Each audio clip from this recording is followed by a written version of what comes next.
दोस्तों, बहुत से लोग हनुमान चालीसा कंठस्थ जानते होंगे, यानी उसके लिए उन्हें किसी भी किताब आदि की आवश्यकता नहीं। वह अपने मन से ही हनुमान चालीसा बोल देते होंगे। परंतु क्या आपको पता है कि हनुमान चालीसा को पढ़ने का एक तरीका है? कई लोग हनुमान चालीसा जानते हैं, क्या पूरा लाभ उन्हें प्राप्त हो पाता है? नहीं ना। तो दोस्तों, आज जो तरीका हम आपको बताने जा रहे हैं, उससे आपको हनुमान चालीसा का 100% फायदा मिलता है। यानी हनुमान चालीसा पढ़ने का पूरा फायदा आपको प्राप्त होगा। दोस्तों, हनुमान चालीसा एक ऐसा माध्यम है जिसे पढ़कर एक भक्त हनुमान जी से ज्ञान, बल एवं बुद्धि की प्राप्ति करता है।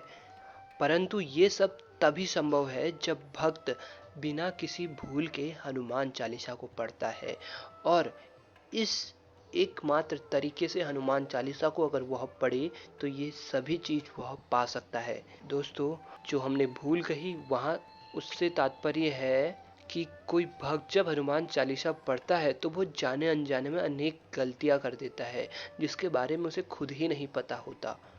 तो दोस्तों, आज हम जानेंगे हनुमान चालीसा को पढ़ने का सही तरीका और हनुमान चालीसा के प्रभाव को कई गुना बढ़ाने का उपाय भी। सबसे पहली बात, हनुमान चालीसा हमें नहाकर और साफ कपड़े पहनकर ही पढ़ना चाहिए। हनुमान चालीसा को पढ़ने से पहले हनुमान जी की प्रतिमा या उनकी फोटो को आप गंगा जल से स्नान जरूर करवा लें। हमेशा लाल रंग के आसन पर बैठकर ही हनुमान चालीसा पढ़ने का पूर्ण लाभ मिलता है।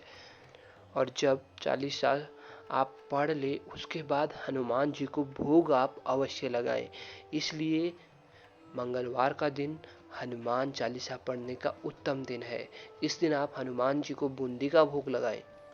और हाँ दोस्तों, यदि आप हनुमान जी को जब भोग लगा रहे हैं तो उस प्रसाद में तुलसी का पत्ता जरूर शामिल करें। जी हाँ दोस्तों, ये शायद ही बहुत कम लोग जानते होंगे।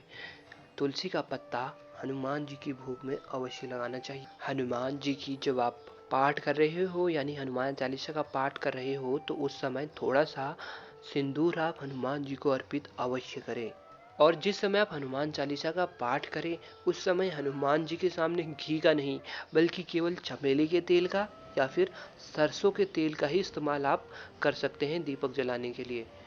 अगर आप एक हफ्ते के लिए हनुमान चालीसा का पाठ करना आरंभ करना चाहते हैं तो हमेशा आपको जो पहला दिन है वह या तो मंगलवार का दिन होना चाहिए या शनिवार का दिन होना चाहिए। इन दोनों दिनों से ही आपको आरंभ करना है। इसके बाद आप इसके रोजाना कर सकते। वैसे तो अगर आप 40 दिन का हनुमान चालीसा का पाठ करेंगे तो हनुमान चालीसा का पूर्ण फल आपको प्राप्त होने लग जाता है। यानी अगर कोई परेशानी है तो वह दूर हो जाती है, कार्य आपके बनने लगते हैं, घर पर बीमारी, शोक इत्यादि दूर हो जाती है, दरिद्रता दूर हो जाती है और साक्षात बजरंगबली का आशीर्वाद आपको मिलने लगता है। इसलिए मंगलवार से जब आप शुरू करें तो 40 दिनों तक कम से कम आपको इसका पाठ करना चाहिए, और इसके बीच में एक दिन भी आपको हनुमान चालीसा का पाठ छोड़ना नहीं है। महिलाएं हनुमान चालीसा का पाठ कर सकती हैं, लेकिन महिलाओं को हनुमान जी का कोई उपवास नहीं रखना चाहिए। महिलाएं हनुमान जी को स्नान नहीं करा सकती, उन्हें वस्त्र नहीं चढ़ा सकती, सिर्फ हनुमान जी का पाठ अवश्य कर सकती हैं। और पाठ करने से पहले एक लोटा जल भरकर रख ले और पाठ के बाद उसे प्रसाद स्वरूप पी ले। दोस्तों, हनुमान जी के लिए तो सभी महिलाएं माँ के समान हैं। और दोस्तों, अब जानते हैं हनुमान चालीसा के प्रभाव को आप कैसे बढ़ा सकते हैं। हनुमान चालीसा को आप दिन में 3 बार पढ़ें। सबसे पहले आपको सुबह नहाकर हनुमान चालीसा का पाठ करना चाहिए, और इसके बाद दोपहर में, फिर रात में सोने से पहले भी एक बार हनुमान चालीसा का पाठ करना चाहिए। रात का समय 9 के बाद करें तो और भी ज़्यादा अच्छा है। यानी रात के 9 बजे के बाद का समय हनुमान चालीसा के पाठ के लिए बहुत ही उत्तम है।